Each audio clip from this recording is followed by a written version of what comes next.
Sabemos que los primeros años de vida son los más importantes para el desarrollo del concepto propio, que un niño comienza a partir de cero. El niño nace sin saber quién es él o ella. Son sumamente valiosos el primero, segundo, tercero, cuarto y quinto años de vida. Algunos psicólogos pensaban que eran los 5 primeros años, pero ahora dicen que son los 3 primeros años. En sus 3 primeros años de vida el niño aprende quién es, y dicen que si se les da suficiente cantidad y buena calidad de amor en los 3 a 5 primeros años, los prepara usted de por vida. Los coloca en una base sólida de autoestima y confianza en sí mismos, valor e importancia realmente. Existe una relación directa entre la calidad y la cantidad de amor y el desarrollo de una personalidad sana. Entre más amor, amor incondicional, reciba un niño en sus años formativos, más fuerte será la base de su personalidad. El reverso de la educación es que casi todos los problemas de psicosis, neurosis, perturbaciones de la personalidad y problemas de comportamiento surgen de los problemas que se tengan con el concepto propio. Ahora observemos a los adultos. Aquí está nuestra personalidad adulta. Si nos observamos, podemos llegar a reparar nuestras bases, por así decirlo, repitiéndonos una y otra vez: me agrada mi persona, me agrada mi persona, me agrada mi persona, y llevamos ese concreto reparador hacia la base de nuestra personalidad. Los niños necesitan el amor como las rosas necesitan la lluvia. Los niños que carecen de amor a menudo mueren por escasez de amor.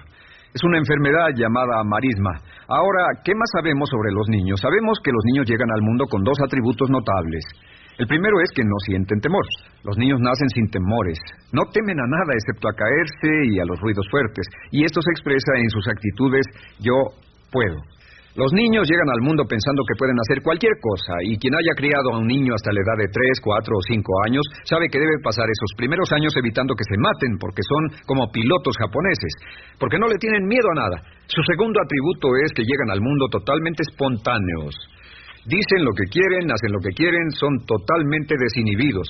Totalmente. Ellos no temen hacer nada de lo que desean, y esto se expresa en su actitud: no quiero. No tengo que hacerlo. Si ha tratado de controlar a un niño, lo habrá visto. Lo primero que dicen cuando comienza a darle órdenes, lo primero que aprenden es: no tengo que hacerlo. Claro, a veces cambiamos sus mentes de una u otra forma, pero estos son los 2 atributos con los que los niños llegan al mundo. Llegan al mundo sin temores y desinhibidos. ¿Qué significa esto? Significa que nuestro derecho innato natural es no ser temerosos y ser desinhibidos. Y solo cuando podemos crear la misma situación en nuestra vida adulta, cuando no tememos y somos desinhibidos, nos sentimos a gusto con nosotros mismos. Las mejores organizaciones, las mejores compañías son las que crean un ambiente donde nos sentimos sin temores y sin reservas para ser nosotros mismos y para hacer lo mejor de nosotros. Al crecer descubrimos que los niños aprenden de 2 maneras. La primera es por imitación. Imitan a uno o a ambos padres, en especial al padre dominante. Algunas veces el padre dominante cambiará cuando crezca el niño, y a veces los niños imitan al padre, a veces a la madre, pero aprenden por imitación. Muchas características y hábitos que tenemos como adultos los aprendimos de nuestros padres. ¿Alguna vez ha tenido la oportunidad, ha tenido la ocasión de gritarle o reñirle a uno de sus hijos? Verá que le dice las mismas cosas que le dijo su padre a usted cuando era niño. Así que imitamos. A veces imitamos su caminar, a veces su forma de hablar, a veces imitamos sus valores, sus creencias, etcétera, aunque esos valores y esas creencias no tengan ningún valor. ¿Por qué? Porque nuestros padres eran así cuando nosotros éramos niños. La segunda forma en que aprendemos es pasando de la incomodidad, lo que no se siente bien, hacia la comodidad. Freud llamó a esto el principio del placer. O sea que nos movemos hacia aquello que nos hace sentir cómodos, lo que nos da placer, lo que nos hace sentir bien con nosotros. Nos movemos de la incomodidad hacia la comodidad. Así es como aprendemos a no mojar el pañal, por ejemplo. Sabemos que no es agradable caminar con popó o pipí en nuestros pañales. Vemos lo que hacen nuestros padres, vemos lo que nuestros parientes hacen y decimos: estas personas no hacen lo que yo. Así aprendemos a caminar y lo demás. Así que de la incomodidad hacia la comodidad. Durante toda nuestra vida, por cierto, así es como aprendemos. Imitamos leyendo lo que otras personas hacen, estudiando libros y en el trabajo, imitamos cuando vamos a la escuela, y hacemos lo que nos da resultados positivos, lo que nos da refuerzos positivos, y hacemos cada vez menos las cosas que nos causan incomodidad o dolor. Ahora, muy temprano en la vida, como equivocación o como resultado de una equivocación que los padres cometen en la crianza, los niños comienzan a aprender hábitos y patrones negativos. Los patrones y hábitos negativos tienen sus raíces principalmente en la crítica destructiva. La crítica destructiva comienza muy temprano en la vida, a veces en los primeros meses. Y la crítica destructiva la usan los padres para dirigir y controlar a sus hijos. Desafortunadamente, tiene un efecto muy peligroso y dañino sobre nosotros, ya que la crítica destructiva tiende a minar la integridad de la personalidad del niño. Muchos de nosotros, incluyéndome a mí y a muchos de ustedes, nos hemos visto minados y heridos por la crítica destructiva más que todas las guerras en la historia. Ahora, como resultado de la crítica destructiva, comenzamos a desarrollar hábitos y patrones negativos. Los patrones de hábitos negativos son respuestas condicionadas hacia los estímulos. Los patrones de hábitos negativos se desarrollan en los inicios de la vida. Se desarrollan como resultado de una repetición del temor y el dolor una y otra vez. Se desarrollan como resultado de la crítica destructiva, el castigo físico, etcétera. En los inicios de la vida comenzamos a desarrollar dos manifestaciones que nos persiguen durante toda nuestra vida y más que ninguna otra cosa inhiben nuestro potencial. La primera es la llamada patrón de hábito negativo inhibido. El patrón de hábito negativo inhibido se aprende cuando al niño le dicen una y otra vez no. Aléjate de ahí, no toques eso, y se le castiga. Cuando el niño intenta algo nuevo, o se involucra con algo, o huele algo, o derrama algo, o rompe algo accidentalmente, el padre estalla y se enfada mucho. Como ven, el niño está impulsado por la curiosidad insaciable de explorar su mundo.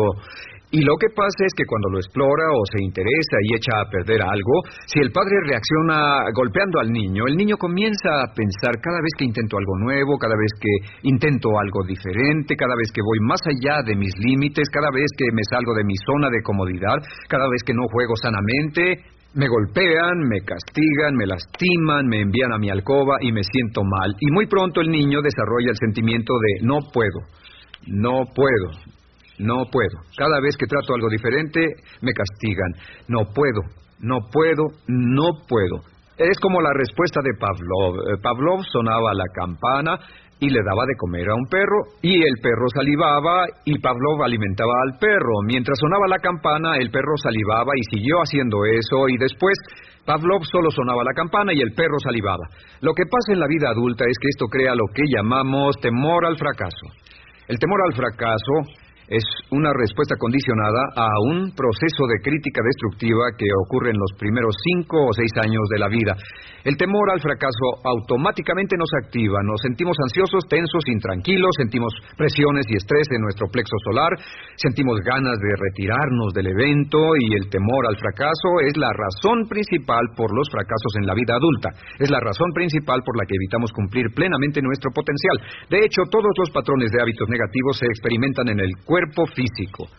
Puedes saber cuál es un patrón de hábito negativo porque se siente en el cuerpo físico, precisamente. El patrón de hábito negativo inhibido, el temor al fracaso, el no puedo, ocurre primero que todo en el plexo solar. ¿Ha tenido la ocasión donde debe hablar frente a un grupo, debe ir a una revisión de su desempeño, o debe hacer una llamada determinante? Primero su plexo solar se aprieta. Si el temor continúa, su respiración se acelera. Su corazón comienza a latir apresuradamente, su frecuencia respiratoria aumenta y le duele la cabeza como migraña en la parte frontal, su garganta se le cierra y no puede hablar y se le seca la boca por completo, y como se pone tan tenso y asustado, va corriendo al baño. Estas son todas las manifestaciones. No hay peligro físico, pero sí peligro psicológico, una respuesta condicionada. Cuando sentimos estas cosas, la tendencia es retirarse de la situación que las ocasiona, y es la razón por la que no logramos mucho si retrocedemos. Es muy importante. El segundo patrón de hábitos negativos es el compulsivo. El patrón de hábito negativo compulsivo se aprende cuando a los niños se les dice una y otra vez: más vale que lo hagas. Si no lo haces, tendrás problemas o me las pagarás. A los niños se les convierte en recipientes del amor condicionado. Los padres no intentan hacer esto, pero lo que hacen es sugerirle al niño: no te amo, por lo tanto no estás a salvo, a menos y hasta que hagas lo que yo quiero. El niño crece sintiendo: tengo que hacer lo que quiera mi mamá. Debo complacerla, debo complacer a papá, debo complacer a los demás, debo complacer a mis parientes y a veces debo complacer a mis semejantes, debo complacer a mis maestros, debo complacer a todo el mundo y crecen con esto, debo. No puedo hacer lo que quiero hacer, debo hacer lo que complace a las demás personas. Este patrón de hábito negativo muy temprano en la vida se traduce en el temor al rechazo. El temor al rechazo lo experimentan los hombres como adultos como un comportamiento tipo A. Hablaremos del comportamiento tipo A posteriormente. El comportamiento tipo A es una necesidad compulsiva o excesivamente compulsiva de complacer de algún modo a alguien sin normas de comportamiento, prácticamente sin pensarlo. El temor al rechazo nos impulsa, nos hace muy sensibles a las necesidades de los demás. Hacemos cosas que otras personas quieren, no hacemos lo que nosotros queremos. Siempre estamos tratando de complacer a los demás, tenemos preocupaciones o nos importan las opiniones, sentimientos y actitudes de otros hasta el punto donde ocultamos nuestras necesidades. El temor al rechazo se siente en la columna del cuerpo. Se divide el cuerpo a la mitad y se siente hacia abajo en la mitad posterior del cuerpo. El primer lugar donde comienza a sentirse el temor al rechazo es generalmente en los hombros y el cuello. Nos sentimos entumidos, duros, tensos. Cuando tenemos mucho que hacer sentiremos un estrés tremendo en la columna. Los músculos se estiran en la parte posterior. A veces se manifestará como flebitis y venas varicosas y a menudo nos darán dolores de cabeza en la parte posterior de esta porque las arterias carótidas que llevan la sangre hasta la cabeza, los músculos a su alrededor se contraen y la cantidad de sangre que fluye hacia la cabeza fluye más lentamente y se siente un terrible dolor de cabeza en la parte posterior. Estos dos temores, los patrones de hábitos negativos compulsivos, el compulsivo y el inhibitorio, son resultado de la crítica destructiva, el gran destructor de la personalidad que nos persigue durante toda la vida. Y lo maravilloso de todo esto es que como son patrones de hábitos aprendidos, podemos olvidarlos. Podemos acabar con el temor al fracaso que nos detiene. Podemos acabar con el temor al rechazo que hace que hagamos cosas que complacen a los demás en vez de complacernos a nosotros, trabajando con nuestra propia autoestima. Porque existe una relación inversa entre la autoestima y el patrón de hábitos negativos. Porque entre más se agrade a sí mismo, menos teme al fracaso. Entre más se agrade a sí mismo, menos teme al rechazo. Entre más se agrade a sí mismo, menos temerá a cualquier cosa. Y si sigue repitiendo, me agrada mi persona, me agrada mi persona, me agrada mi persona una y otra vez, si sigue diciendo esto, con el tiempo su autoestima sube más y más y más y más y sus temores desde luego bajan. Cuando su autoestima sube, sus temores van en dirección opuesta. Ahora, ¿cómo enfrentar la crítica destructiva si debe criticar a otras personas? Pues eso es muy simple. Muchos padres nos han preguntado eso. ¿Cómo se controla a los niños? Una de las claves para controlar a los niños es dirigirlos para que hagan algo constructivo en lugar de hacer algo destructivo. Otra cosa que debe recordarse es que lo que quiere hacer es que quiere dar una crítica informativa, crítica constructiva, lo que significa que se les dice a los niños lo que pueden hacer o a los adultos lo que pueden hacer mejor. Todo el propósito de dar retroalimentación de cualquier tipo es mejorar el desempeño.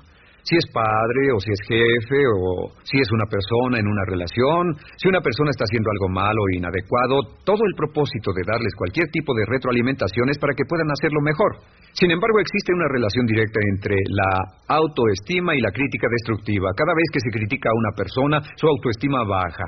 Y cada vez que su autoestima baja, su habilidad para desempeñarse baja. Si critica a una persona en forma destructiva demasiado tiempo, llegará a un punto donde no intentarán nada. Se convierte en lo que llamamos hipersensible. Un adulto hipersensible es aquel que no puede aceptar críticas de nadie. Un adulto hipersensible es una persona que está muy tensa, ansiosa, si siquiera sugiere que no está haciendo lo correcto. Si trata con un adulto hipersensible, la clave es sentarlo y recordar 4 cosas. Número 1, comenzar con alabanzas. Número 2, proteja la autoestima de la persona a toda costa. Número 3, discuta el desempeño y no a la persona. Hable del comportamiento más que de la persona. Y número 4 es enfocarse hacia el futuro en vez de en el pasado. Enfóquese hacia lo que va a hacerse en forma diferente en el futuro en vez de lo que pasó en el pasado. ¿Por qué? Una razón muy simple, porque una persona no puede controlar el pasado. Al no poder controlar el pasado, cualquier crítica de lo que han hecho en el pasado les da un estrés tremendo y frustración. Así que, en resumen, la clave del éxito en la vida es una actitud mental positiva. Una actitud mental positiva se basa en expectativas de éxito, de una serie de expectativas positivas. Esa serie de expectativas positivas se basa en sus creencias y en su concepto de sí mismo. El centro de su concepto propio que determina su eficacia en la vida es su autoestima, y su autoestima se mide por cuanto se valore a sí mismo. Las dos cosas que nos frenan más que nada son el temor al fracaso y el temor al rechazo. Y uno de nuestros secretos centrales de éxito es este: conviértase en un organismo generador de autoestima perpetua. Haga continuamente cosas para usted mismo, hacia sí mismo en su vida, que hagan que se agrade a sí mismo, que se ame, que se acepte, que se respete, que hagan que se sienta fantástico con usted mismo. Si es un jefe o un padre, no olvide que la clave para el máximo desempeño en su hogar y en su trabajo es hacer que las personas se sientan maravillosamente consigo mismas. Entre mejor se sienta consigo mismo y más se agrade, más probable será que logre que las personas a su alrededor lo quieran, lo acepten, lo respeten, se respeten. Con el fin de desencadenar todo su potencial, es esencial que entienda la relación entre la mente consciente y la mente subconsciente. Se han escrito miles de libros sobre el tema, existen complejidades tremendas, existen referencias al consciente y subconsciente, en especial al subconsciente a través de toda la historia humana. Al subconsciente a menudo se le llama la central de fuerza de su ser, y vamos a hablar de cómo afecta a usted más a su subconsciente al estudiar este programa. Comencemos hablando sobre la relación entre las dos mentes y qué puede hacerse para comenzar a controlar y a cambiar el programa dentro de la mente subconsciente. La mente consciente y la subconsciente están bellamente diseñadas, son un diseño maestro, si saben a qué me refiero, puesto que tienen funciones muy diferentes y trabajan perfectamente en armonía entre ellas. Tal vez una forma de ilustrarlo sería decir que la mente consciente es esta y la mente subconsciente es esta. De hecho, la mente consciente hace como un 10% del pensamiento responsable, alrededor del 10% de su alerta consciente, y la mente subconsciente efectúa al menos un 90% o más. Cuando hablamos de potencial humano y de activar el potencial humano, significa desencadenar la gran capacidad de poder del subconsciente. ¿Qué hace la mente consciente? La mente consciente tiene ciertas funciones específicas. Primero que nada, la mente consciente es subjetiva. La mente consciente puede ver al mundo claramente, por así decirlo, con claridad y pensar en ello analíticamente, en forma objetiva, sin emociones. En segundo lugar, la mente objetiva, la mente consciente, es racional y además es discriminatoria. Estas son tres de sus cualidades. En otras palabras, puede discernir las diferencias entre la verdad y la falsedad. Es como la parte matemática o no emocional del cerebro. La mente consciente tiene 4 funciones. La primera función es, la mente consciente identifica los datos que llegan. Y los datos que llegan pueden venir de una gran variedad de fuentes. Pueden ser pensamientos que se tengan o pueden ser cosas que le están pasando en el mundo exterior. Así que digamos que camina por la calle y oye el sonido de un automóvil. Sus ojos inmediatamente se mueven a la derecha para ver qué es el sonido e identificar qué es. Cuando ve el automóvil, automáticamente relaciona ese sonido con el auto. Lo segundo que hace la mente consciente es que compara a ese automóvil en movimiento con todos los demás automóviles en movimiento que haya visto. Y si vive en una gran ciudad como Nueva York, verá un auto y comparará ese automóvil en movimiento con otros autos. Ha visto 100,000, tal vez millones de autos moverse y sus reflejos son muy, muy agudos. Si vive en un país que no tiene muchos automóviles, es factible que cuando vea un vehículo en movimiento, sus reflejos serán muy, muy lentos. La comparación se hace, por decirlo así, inspeccionando rápidamente en el subconsciente y verificando toda experiencia previa que haya tenido con autos en movimiento. Al hacer esto, al hacer la comparación, instantáneamente logra usted una respuesta. Realmente se dice que las funciones subconscientes son alrededor de 30,000 veces la velocidad de la mente consciente. Puede echar un solo vistazo, oír un ruido o pensar un pensamiento con la mente consciente e instantáneamente desencadenará una reacción que tal vez tomaría una gran cantidad de horas de evaluación si tuviera que hacerlo conscientemente. La tercera función de la mente consciente es que analiza. Una vez que tiene una respuesta de su comparación, analiza la situación. Camina usted por la calle, escucha el sonido del motor automotriz, mira hacia la derecha, ve al carro dirigirse hacia usted. Su comparación le dice que se mueve a una velocidad de 80 kilómetros por hora y que estará donde usted está en un segundo, a menos que se mueva. Así que ahora lo analiza y dice, ¿qué debo hacer? ¿Debo moverme o no? La respuesta es sí, lo que hace es que se mueve, y esto nos lleva a la cuarta función de la mente consciente, que es decidir. La mente consciente decide qué hacer después del análisis. Dice sí o no. La mente consciente funciona como una computadora binaria. Siempre dice sí o no a la información que llega. La mente consciente solo puede tener un pensamiento a la vez. Y esto es sorprendente, como van a ver, es en realidad una estructura brillante. Así que camina por la calle, oye el sonido, mira hacia la derecha, ve el auto moverse. La comparación le dice que el auto se mueve hacia usted y el análisis del auto en movimiento le dice que debe quitarse. Usted dice, ¿me moveré? ¿Sí o no? La respuesta es sí. ¿Me muevo hacia adelante? ¿Sí o no? La respuesta es no. ¿Me muevo hacia atrás? ¿Sí o no? En cuanto dice, sí, me muevo hacia atrás, esta palabra sí pasa a su mente subconsciente. La mente subconsciente al instante desencadena todos los nervios, a todas las sinapsis, a todos los tejidos para que pueda moverse hacia atrás y quitarse de ahí. No debe quedarse sentado y pensar, ¿debo mover primero el pie derecho o primero el izquierdo? Todo lo que hace es enviar la señal a la mente consciente, apoyado por una carga, por así decirlo, o por una detonación de emociones. Entre más fuerte sea la emoción, más rápidamente responderá el subconsciente a su mandato. El subconsciente se activa con las emociones. La emoción del temor, la emoción del deseo, el instinto de supervivencia, el instinto de amor. Siempre es una emoción lo que desencadena al subconsciente. De acuerdo, ¿cuáles son algunas de las características de la mente subconsciente? La mente subconsciente es como un banco masivo de datos. El papel del subconsciente es almacenar y recibir datos. En otras palabras, la mente subconsciente es la mente subjetiva, puesto que simplemente es la mente que obedece. Mientras la mente consciente manda, la mente subconsciente obedece. La mente subconsciente no tiene pensamientos propios. Además, la mente consciente no tiene memoria. La mente subconsciente es el asiento de toda memoria. La mente consciente solo puede tener un pensamiento a la vez y la subconsciente retener miles de millones de hechos. La relación entre el consciente y el subconsciente es que el consciente es como un jardinero y el subconsciente es como el jardín.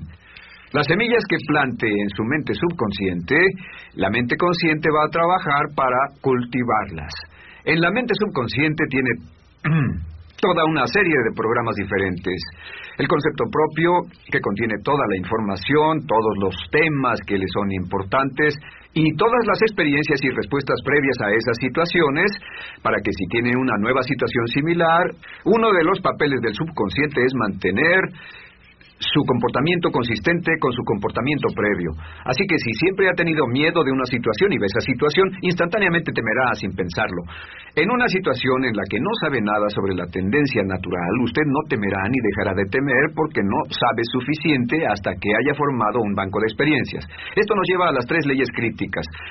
3 de las más importantes leyes mentales de las que hemos hablado. Recuerden que hablamos de cómo toda su vida está determinada por leyes mentales. La primera de estas 3 leyes mentales es la ley de la actividad subconsciente. La ley de la actividad subconsciente dice que lo que llegue a plantar en su mente subconsciente inmediatamente se pone a trabajar para ponerlo dentro de la realidad. Y su mente subconsciente hace que todas sus palabras y acciones, encajen en un patrón consistente con su concepto propio. En otras palabras, hace que todas sus palabras y acciones mantengan un patrón consistente con su concepto propio o consistente con la información previa que ha alimentado. Así mantiene sus palabras y acciones consistentes con sus metas y, por así decirlo, se convierten en parte de su concepto propio. Significa que su lenguaje corporal, sus actitudes, su nivel de energía, su nivel de autoconfianza, la forma en que se desenvuelve con otras personas, sus habilidades sociales, todo consistente con su concepto propio.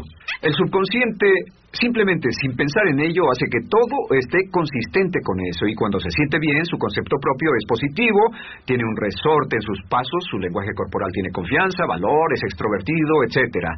Y cuando se siente negativo, su concepto propio es negativo y actúa negativamente. Esto nos lleva a la segunda ley. Esta ley es la de la concentración. De hecho, es la 9ª ley de la que hemos hablado desde que comenzamos. La ley de la concentración es muy importante. Es tan importante. De hecho, cada una de estas leyes es tan importante en su lugar como para ellas mismas poder controlar su destino. La ley de concentración simplemente dice esto. Dice que lo que coseche, crecerá. Lo que coseche, crecerá. Lo que piense usted una y otra vez, crece en realidad. Es muy simple. Antes enseñaba un curso sobre pensamiento creativo y la forma en que se explica es...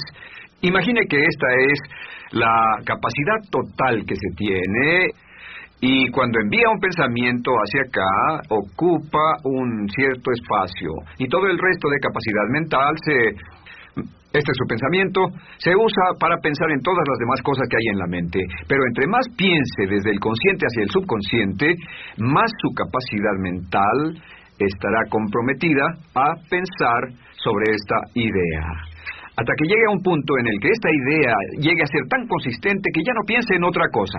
Y al no pensar en nada más, comenzará a establecer este campo vibratorio. La mente subconsciente es el centro de la ley de atracción, y la ley de vibración, y la ley de radiación. Comienza a establecer este campo de vibración que envía energía-pensamiento consistente con lo que está pensando, y lleva a su vida a personas y circunstancias en armonía con dichos pensamientos. Solo debe mirar a su alrededor y debe decir, ¿en qué estoy pensando todo el tiempo? ¿En qué estoy recapacitando todo el tiempo? Y la regla básica con respecto a la ley de concentración es concentrarse en algo, pensar lo que quiere que pase y no sobre lo que teme. Y esto nos lleva a la tercera ley de esta serie, y esa es la ley de sustitución. Ahora, la ley de sustitución, como me han dicho muchos de mis graduados, ha sido la ley más importante que han aprendido. Es una ley muy simple. Se basa en un hecho que la mente consciente solo puede tener un pensamiento a la vez, ya sea positivo o negativo. Si quiere deshacerse de un pensamiento negativo, la mente no es como una aspiradora, no se queda vacía. Si quiere deshacerse de un pensamiento negativo, debe derribarlo con un pensamiento positivo. Puede reemplazar un pensamiento con otro. Reemplazar un pensamiento con otro. Y si hace eso en forma consistente, si reemplaza cualquier pensamiento negativo, cualquier pensamiento de temor, de ansiedad, cualquier pensamiento autolimitante y expectativas negativas, cualquier cosa que lo retenga, temor al fracaso, carencias, pobreza, rechazo, pérdida de cualquier cosa, si lo reemplaza con un pensamiento de deseo, esta es la clave: temor contra deseo. Si mantiene su mente en lo que desea y la aleja de lo que no desea y hace énfasis en lo que desea, sus temores disminuyen y se hacen más pequeños al pensar en lo que desea. Eventualmente, debido a la ley de sustitución, tendrá menos y menos tiempo y menos emoción de pensar en lo que no quiere. ¿Por qué las personas tienen éxito? Simplemente por esto. En la Biblia se dice, a aquel que tiene se le dará más, y a aquel que no tiene, aquello que no tiene se le quitará. Lo que significa simplemente es esto: los ricos se hacen más ricos y los pobres más pobres, y es porque los ricos piensan en riqueza y en bienestar todo el tiempo. ¿Y en qué piensan los pobres? Los pobres piensan en carencias, pérdidas y limitaciones, peligro, temor, fracaso, todo el tiempo. Así que si quiere desencadenar su potencial, si quiere ir directo a las estrellas, debe usar la ley de sustitución y mantener la mente en lo que desea. Use la ley de concentración para luchar continuamente por los resultados que desea. Esté centrado en soluciones y no centrado en problemas, centrado en las metas y no centrado en las leyes. Y la ley de la actividad subconsciente ajustará sus palabras, sus acciones, sus sentimientos, sus emociones y todo hasta el punto donde entrarán en su vida las personas y circunstancias que armonizarán con ello. Ahora, ¿cuál es la cosa más poderosa que puede hacer? Simplemente es esto. El éxito comienza cuando se toma un control a propósito y sistemático del contenido de su mente consciente. Control a propósito y sistemático del contenido de su mente consciente. Todo vuelve a la ley de control. Hablamos de ella al principio. El control a propósito y sistemático se acepta mejor diciendo una y otra vez: me agrada mi persona. Me agrada mi persona, me agrada mi persona, me agrada mi persona. Y cuando repite me agrada mi persona, o mejor aún, me amo a mí mismo una y otra vez, lleva esto a su mente subconsciente más y piensa de sí mismo en términos positivos. Cada vez más desecha pensamientos de inferioridad, negatividad, temor, fracaso, rechazo, etcétera, y más programa los datos previos en su computadora subconsciente, que es consistente con una alta autoestima, eficacia personal y un desempeño personal excelente. La clave hacia su éxito en la vida es usar el poder de su mente subconsciente, programarlo con sus pensamientos, palabras, imágenes, ideas y sentimientos consistentes con un alto desempeño y mantener su mente en lo que desea y lejos de lo que teme. No olvide, lo único en el mundo que puede controlar es su pensamiento. Lo único en el mundo que puede controlar son sus pensamientos conscientes. Si hace eso, todo lo demás será posible para usted. La vida será en gran medida lo que nosotros hagamos de ella. Samuel Smiles. En la primera serie de módulos dijimos que el punto inicial de todo desempeño pico es la autoestima, es cuánto se agrade a sí mismo, cuánto se ame a sí mismo, cuánto se acepte a sí mismo como un ser valioso y útil. La segunda parte del desempeño pico, y yo pienso que son los dos requisitos clave, la segunda parte es la responsabilidad. Autoestima más responsabilidad propia, cada una reforzándose entre sí. Y lo que dice la autorresponsabilidad es que usted es el arquitecto de su propio destino. Es el maestro de su destino, que es totalmente responsable de sí mismo, que todo lo que es y siempre será es suyo y nada más. Puede creer en un ser supremo como yo, puede decir que el poder más alto es el responsable, pero Dios ayuda a quienes se ayudan a sí mismos y en esta vida terrenal usted está a cargo de su vida, usted está a cargo de lo que pasa. Si no le gusta la forma en que van las cosas, usted debe cambiarlas, pero no hay forma en que pueda abandonar su responsabilidad. Este tema de responsabilidad es de una gran controversia y mientras hablamos en esta sesión verá que es algo que debe comprender con la claridad del agua si quiere lograr todo su potencial como ser humano. Ahora, muy importante, una de las cosas que sabemos es que comenzamos como infantes cuando nacemos. Escribiré una I para infante. Comenzamos como infantes y al crecer nos convertimos en adultos a los 18 años. Nacemos con una responsabilidad de cero y al crecer hacia la adolescencia gradualmente tenemos más y más responsabilidad hasta el momento de que nos convertimos en adultos a los 18 años. Si nuestros padres nos han criado adecuadamente, si nos han preparado, si nos han alentado a confiar en nosotros mismos, si nos han alentado a tomar nuestras propias decisiones y pensar por nosotros mismos y planear nuestras vidas. A los 18 años, legal, psicológica, moral, mental, físicamente hablando y todo lo demás, estamos listos para tomar una vida propia. Pero si nuestros padres no nos han preparado como adultos para una total responsabilidad, no importa la edad de 18 años y de ahí en adelante, somos un 100% responsables por el resto de nuestra vida. Nunca podemos evitar las responsabilidades. Por el resto de nuestra vida, todo lo que nos pasa es nuestra responsabilidad total y sin perdón. El lema de la persona realmente responsable es: si debe ser, será por mí. O sea, como decía Henry Ford, nunca te quejes y nunca explicarás. Nunca te quejes, nunca explicarás. O sea que si no le gusta cómo están las cosas, usted es quien debe cambiarlas. Y si no está dispuesto a tomar las decisiones para cambiarlas, entonces no se queje de ellas. Nada más, acéptelas. Los hombres de verdad y las mujeres de verdad no se quejan de las dificultades de la vida, solo las aceptan como lo que son o hacen algo al respecto o simplemente no se quejan. Así debe ser, es mi responsabilidad, es su responsabilidad. Es una de las cosas más difíciles de entender porque cuando somos niños somos totalmente dependientes. Somos totalmente dependientes y nos desarrollamos con patrones de imitación o respuestas condicionadas y buscamos la razón por la que las cosas suceden fuera de nosotros. Al convertirnos en adultos, si no tenemos cuidado, aún mantendremos esta dependencia y desearemos lo que se llama pseudoseguridad de la niñez.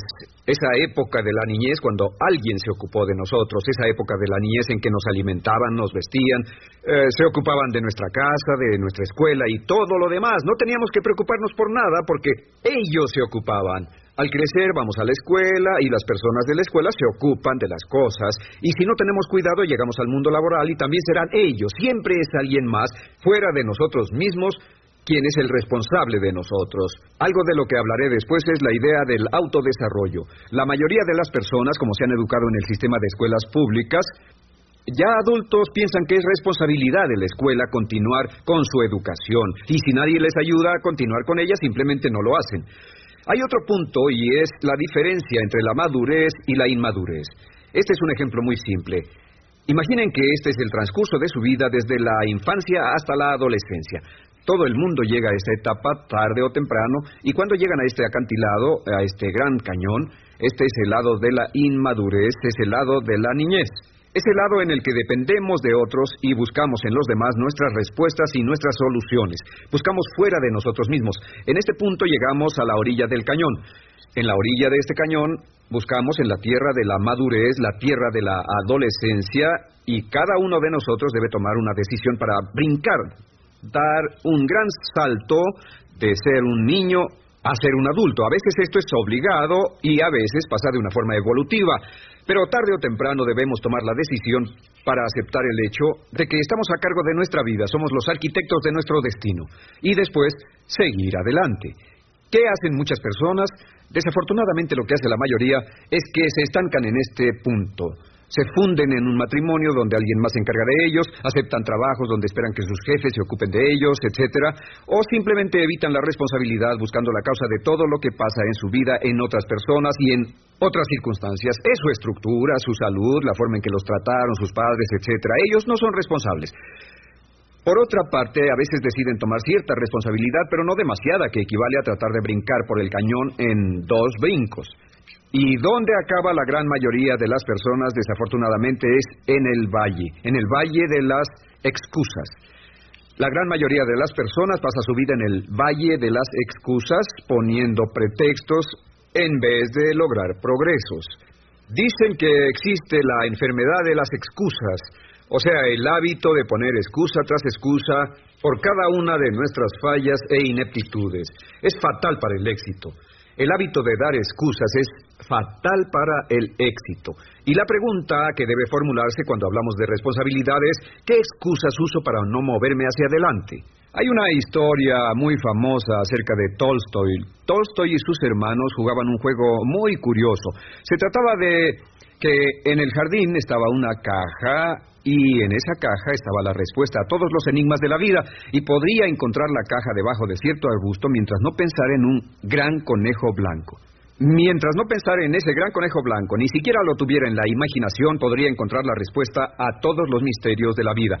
Por supuesto, nadie nunca encontró la caja, ni nadie nunca encontró la respuesta al misterio de la vida, porque no podían dejar de pensar en el conejo blanco. La pregunta que debe hacerse es, ¿cuál es su gran conejo blanco? ¿En qué es en lo que piensa? ¿Cuál es la excusa que llega a su mente cuando piensa en algo que podría hacer o conseguir? Un trabajo nuevo, un nuevo desafío, una oportunidad, cambiar algo en la vida con lo que no está feliz. ¿Cuál es su conejo blanco? ¿Cuál es la excusa que surge en su mente? Dirá, pues no puedo hacer eso porque, o sí lo sé, pero... Quisiera, pero... Siempre hay una razón. Soy muy joven, soy muy viejo, soy muy alto, soy muy bajo, no tengo suficiente educación, tengo demasiada educación, no es el tiempo adecuado, es el lugar inadecuado, etcétera. ¿Cuál es su conejo blanco? ¿Qué ¿Qué es lo que está en el fondo de su mente que ocasiona que ponga pretextos? ¿Qué hace que se quede atrás y no tome responsabilidades? ¿Qué lo mantiene en la tierra de la infancia, la inmadurez y la irresponsabilidad? Es una pregunta muy, muy importante que debe hacer. Ahora, al hablar de responsabilidades, hablamos de algo más. Es tan simple como esto, es que la aceptación de la responsabilidad no es opcional. Muchos de nosotros quisiéramos pensar, bueno, tomaré un poco de responsabilidad aquí o también otro poco allá. No, la aceptación de la responsabilidad no es opcional. Cuando cumple 18 años de edad, se vuelve 100% responsable. No tiene opción en la cuestión. Realmente hay algunas cosas en la vida sobre las que se tiene opción, pero en esto no tiene ninguna. Es obligatorio. Es obligatorio si quiere cumplir su potencial.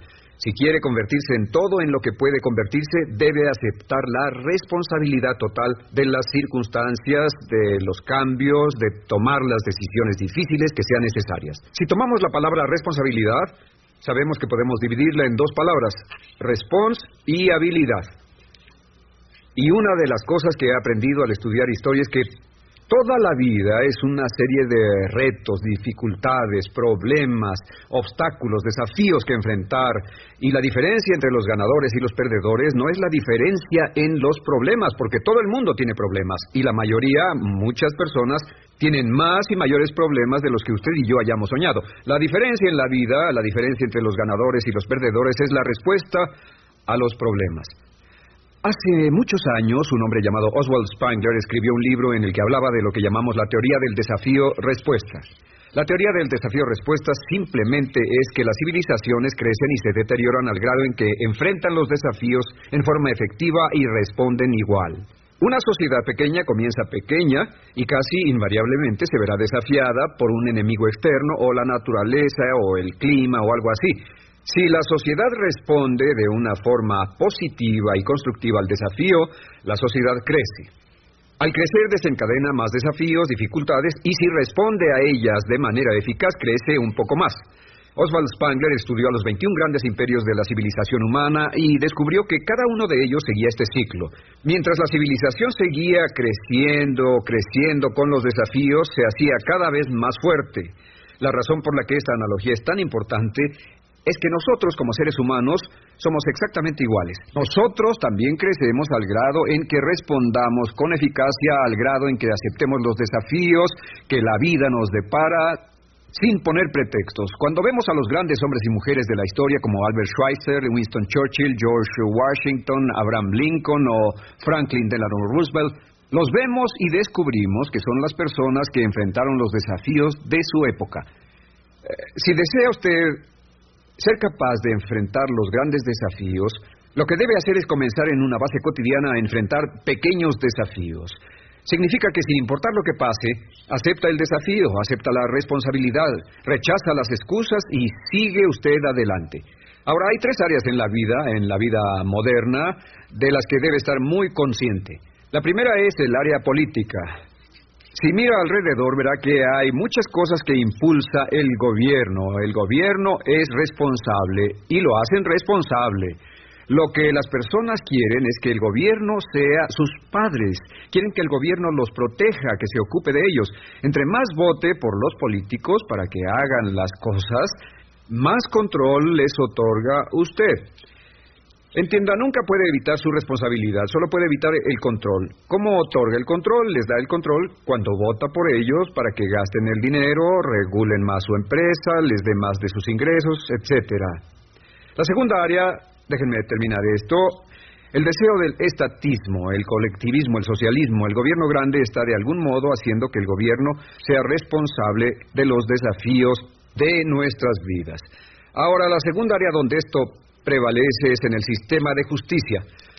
Verá que la característica de todos los delincuentes es que rehúsan aceptar la responsabilidad de sus delitos.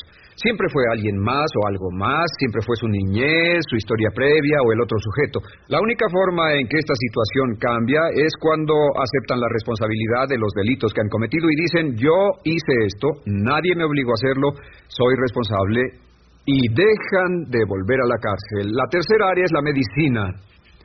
Hoy sabemos que casi Todos nuestros problemas en medicina son de origen psicológico o nos echamos la culpa de las cosas. El americano o el canadiense promedio pesa de 10 a 20 libras de más. En medicina esperamos que el doctor sea el responsable.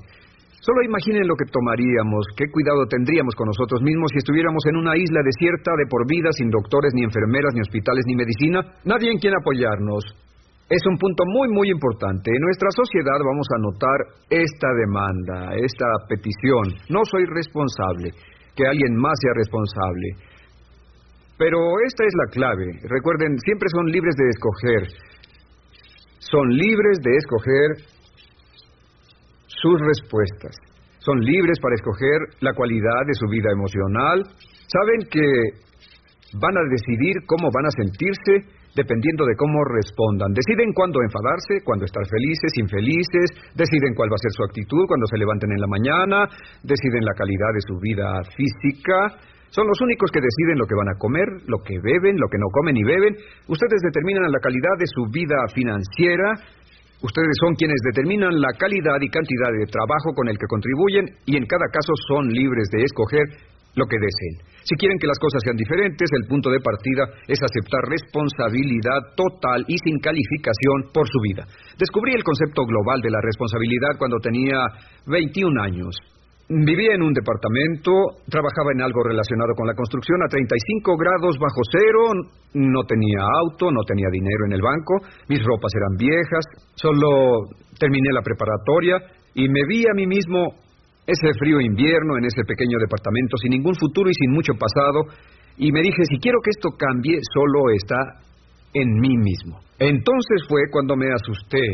De pronto se me quitó una venda de los ojos y vi que si quería que mi vida fuera diferente, era mi responsabilidad hacerla diferente. Si he podido afectarlo, aunque sea un poco con lo que dije en este pequeño segmento, es esto. Que el punto inicial para volar hacia las estrellas, el punto inicial para cambiar totalmente en su vida, el punto inicial para tener grandes logros y grandes obras, es aceptar por completo una responsabilidad incondicional. Si debe de ser, debo hacerlo yo. Si debe de ser, debe hacerlo usted. La vida será en gran medida lo que nosotros hagamos de ella.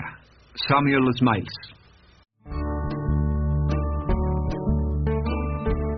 Continuando con el tema de responsabilidad contra irresponsabilidad, hace muchos años, en 1972, comencé a estudiar el área de la metafísica que trataba con la psicología de la evolución del potencial humano, y una de las cosas que brincó en esas páginas, y nunca me recuperaré de ello, fue la discusión del lazo de unión entre la irresponsabilidad y las emociones negativas.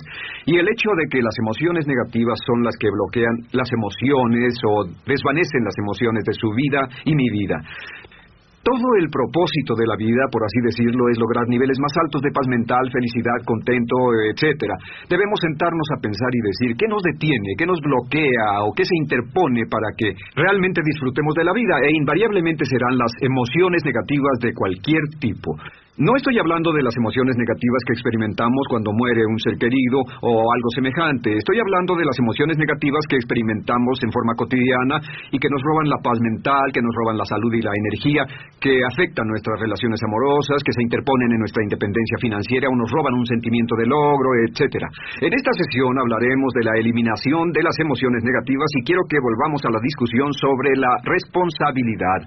Es una de las cosas más importantes que he encontrado en toda mi vida. Simplemente es esto. Si tomamos una gráfica o un cuadro, acompáñenme un segundo y expongámoslo, y vayamos de lo más alto a lo más bajo. Aquí tenemos a una persona totalmente responsable. Es la persona que tiene total seguridad en sí misma, es totalmente responsable y no pone pretextos. Y aquí abajo, en el otro extremo, tenemos a la persona irresponsable, la que le pone pretextos a todo. Esta es la punta positiva de la escala y esta es la punta negativa. Todos nosotros, usted y yo, estamos en alguna parte de la escala y vamos hacia arriba o hacia abajo en todas las decisiones que tomamos.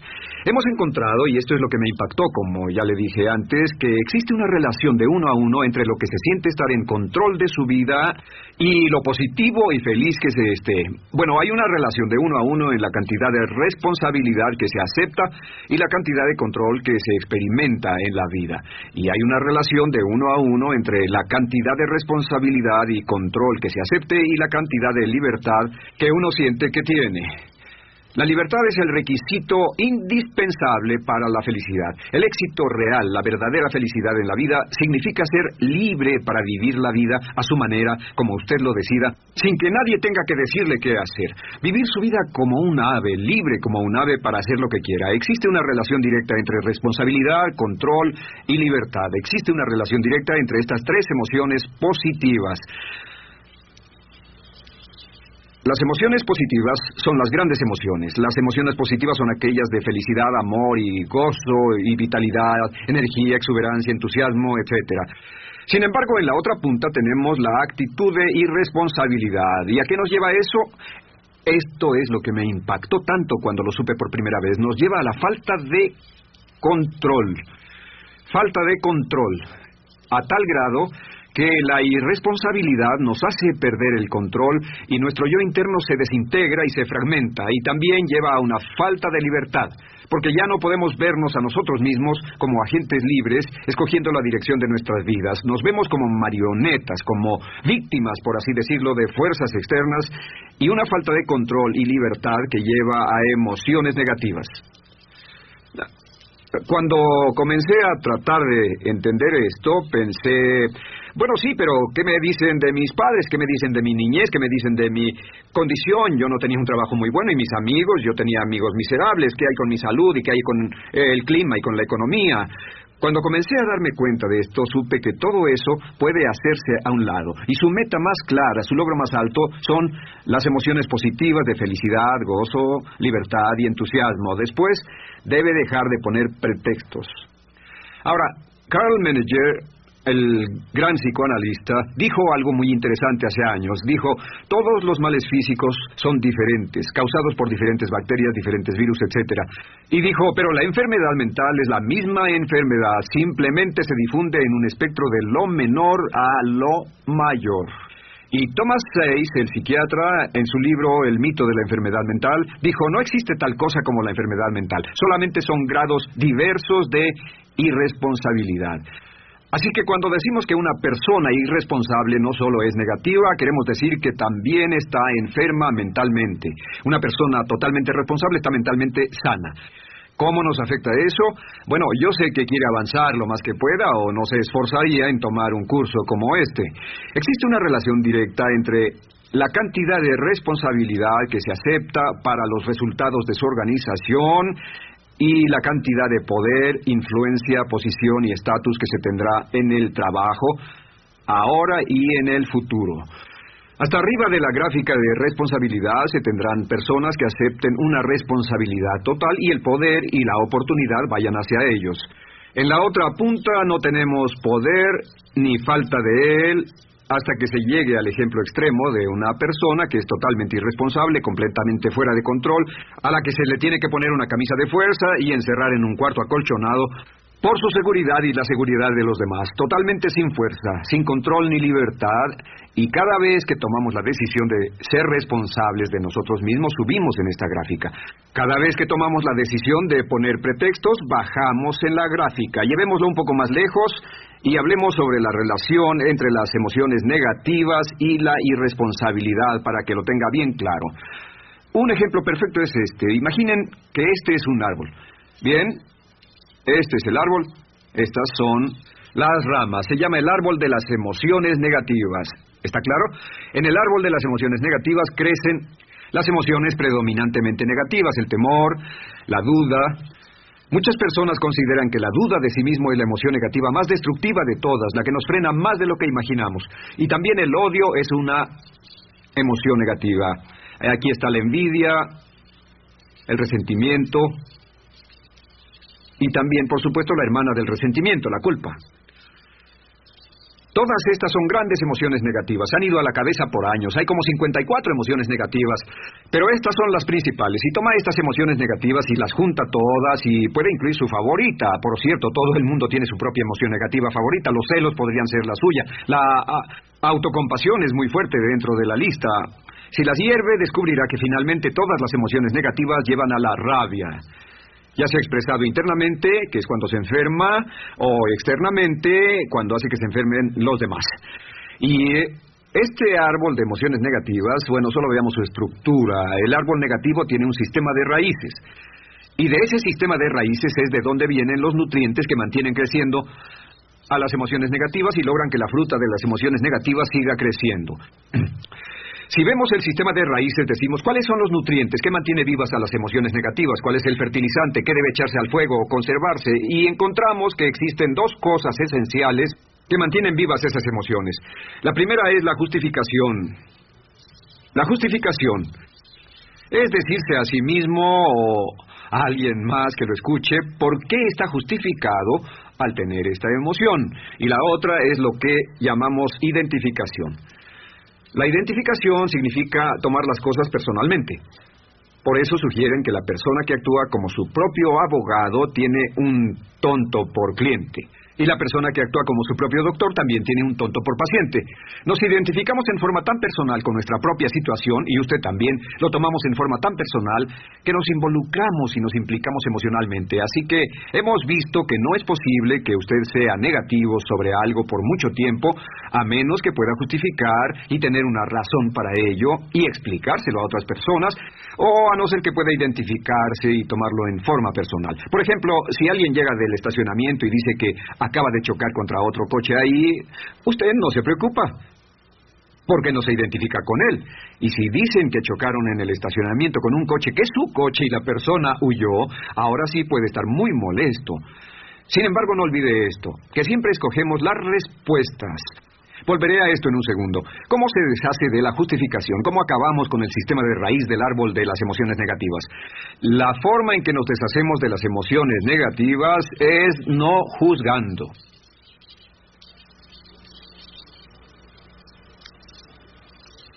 Solo evite el juzgar, huya del juzgar. En vez de emitir un juicio de que alguien es culpable de algo o que alguien ha hecho algo, permanezca simplemente abierto y neutral. La clave es permanecer neutral. Evita que las emociones negativas sigan creciendo. Se ha averiguado que las emociones negativas, yo las he estudiado por años, comienzan como una chispa y luego se alimentan al hablar de ellas, al justificarlas, al involucrarnos con la situación. Crecen y crecen hasta que consumen nuestra mente por completo. Ahora, con respecto a la identificación, que es tomar las cosas en forma personal, lo que hacemos es lo que llamamos desidentificación. Somos objetivos o, de nuevo, permanecemos neutrales. Tratamos de mantenerlo lejos de nosotros. Existe un problema, pero yo no soy el problema. Existe una dificultad, pero la dificultad no soy yo, y lo mantenemos alejado. Una vez que comenzamos a dejar de justificar y dejar de identificarnos, no tomamos las cosas personalmente y no nos involucramos emocionalmente. ¿No les ha pasado que llega alguien con un problema y usted se involucra emocionalmente tanto con ese problema que llega a sentirse molesto y ese alguien ya se va sin su problema y usted se queda ahí y sigue molesto? Es porque lo tomó en forma muy personal. Sin embargo, la clave para deshacerse de las emociones negativas, y esta es la parte más importante de esto, es el tronco. Cortar el tronco del árbol de emociones negativas. Y el tronco del árbol de emociones negativas es la culpa. La culpa es el 99% de las emociones negativas. Y es muy importante entender de dónde vienen las emociones negativas. Las emociones negativas vienen de su interior. Las emociones negativas no están contenidas en situaciones externas. Las emociones negativas no están dadas por otras personas ni otras situaciones. Las emociones negativas son causadas por su respuesta hacia otras situaciones. Por ejemplo, dos personas se enfrentaron a la misma situación, un embotellamiento, un mesero grosero, lo que sea, no importa. Y una persona se molesta, se enfada, se enoja, y la otra persona no lo toma en cuenta. Otro ejemplo, la misma persona en 2 días diferentes. Un día se pelea, se le desinfla un neumático, hay un embotellamiento, llega tarde al trabajo, se enfada, se molesta. Al día siguiente sale con tiempo de sobra, desayuna tranquilamente con su familia, tiene mucho tiempo para llegar al trabajo y el embotellamiento no le importa para nada. Ambos casos son un ejemplo de que las emociones negativas no las provoca una situación. Es que usted siempre es libre de escoger la calidad de su vida emocional. Usted escoge estar enojado. Entienda esto, nadie lo hace sentir nada, nadie lo hace sentirse enojado, nadie lo hace sentirse tenso, nadie lo hace sentirse molesto. Siempre usted decide cómo va a sentirse y si no tiene cuidado, caerá dentro de un patrón de hábitos negativos de culpar a la otra persona. La culpa es el centro de todas las emociones negativas. Cuando deja de culpar, derriba el árbol de la emoción negativa. Lo extermina, lo mata y las emociones negativas mueren en forma simultánea. Es casi exactamente como si ese árbol de emociones negativas fuera un árbol de Navidad que se conectara y las emociones negativas fueran luces de Navidad y usted tomara el enchufe y lo desconectara. ¿Qué pasaría? Pues lo que pasaría es que todas las emociones negativas, las luces, se apagarían en forma simultánea, así. ¿Cómo hacer esto? Se hace usando la ley de la sustitución. La ley de la sustitución dice que la mente consciente solo puede tener un pensamiento a la vez. Es el pensamiento que tiene la mente consciente el que determina cómo reaccionarán las emociones y la mente subconsciente. Como solo puede tener un pensamiento a la vez, lo que hace es esto: acaba con el pensamiento que causa la emoción negativa, el pensamiento de la culpa, y lo reemplaza con esta afirmación: soy responsable. Soy responsable. Soy responsable. Esto, junto con la frase me amo a mí mismo, soy responsable, es la afirmación positiva más poderosa que puede usar. Al instante en que diga soy responsable, adquiere un control total de sus emociones. Al instante en que diga soy responsable, de pronto está en el asiento del conductor. No puede decir soy responsable y sentir la emoción negativa en forma simultánea. Esta echa fuera la otra de su mente consciente. Ahora, podría comenzar con la situación. Cada uno de nosotros ha vivido una situación que nos molesta mucho. Usted lo ha sentido. Puede ser una persona que cada vez que pensamos en ella nos enfadamos. Cada vez que pensamos en eso nos perturba o nos distrae. Haga esto. Cuando comience a pensar en esa situación, debe neutralizarla diciendo soy responsable. Un momento, soy responsable. ¿Es una relación?